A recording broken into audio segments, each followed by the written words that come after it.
এই দেখো বন্ধুরা, আজকে সকাল সকাল উঠে পড়েছি। এই যে ঠাকুরের সেবা করার জন্য আজ বৃহস্পতিবার, তাই জবা ফুল তুলতে এসেছি। দেখো জবা ফুল ফুটছে, কত সুন্দর, অনেকগুলো ফুটছে, তোলা হয়ে গেছে, দেখানো হয়নি।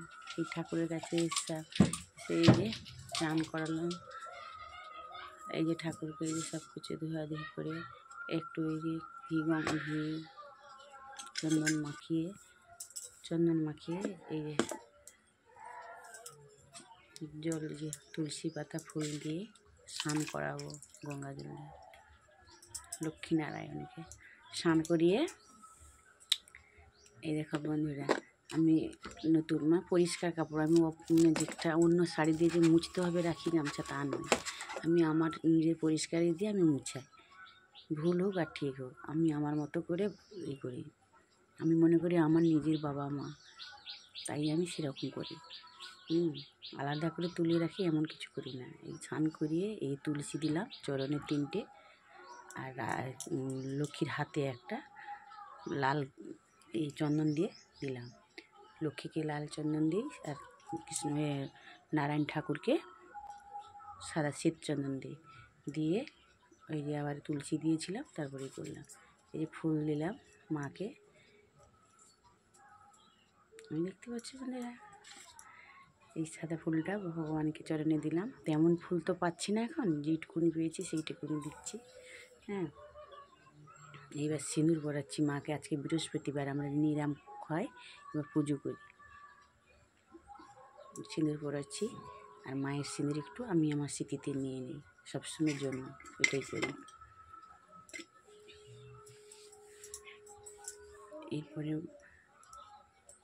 এরপরে একটু ঢাকনা দিয়ে দিলাম ঠাকুরকে।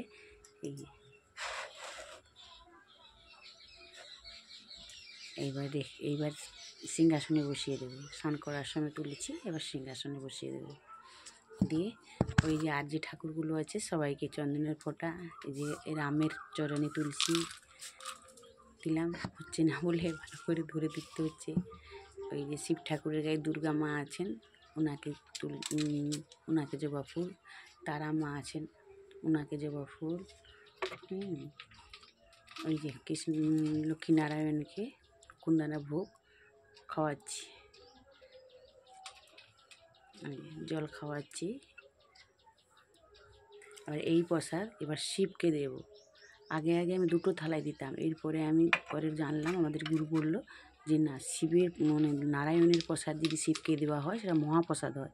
এই জন্য নারায়ণকে দেওয়ার পরে ওটা শিবকেও আমি দিই, দিয়ে তারপরে প্রসাদ এবার গ্রহণ করি। এইবারে আর ঠাকুর যেগুলো আছে তাদেরকে সবাইকে দেখাতে পারছি না। এবার দুর্গা ঠাকুর আছে, তাকে এবার ভোগ নিবেদন করি। দেখতে পাচ্ছি বন্ধুরা, আজকে আমার একটু সময় চলে গেল, শুধু রান্না করতে হবে আমার। এই যে আরতি করছি।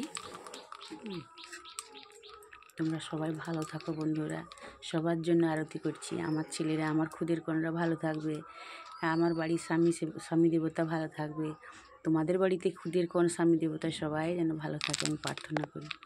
আমার ভিডিওতে একটু লাইক কমেন্ট শেয়ার করো বন্ধুরা, যেন আমি পরবর্তী ভিডিও বানাতে পারি। এটা তোলা হয়নি, এটা শর্ট ভিডিওর মতো তোলা হয়ে গেছে, এই জন্য পুরোটা দেখতে পাচ্ছি না ঠিকঠাক করে। এরপরে ধরতেই তো পারি না, ক্যামেরা ধরে করতে হয়, এরপরে ঠিক করে করব। বড় ভিডিওটা বানিয়েছি, একটু দেখো বন্ধুরা। এই সব ঠাকুরকে আরতি করলাম।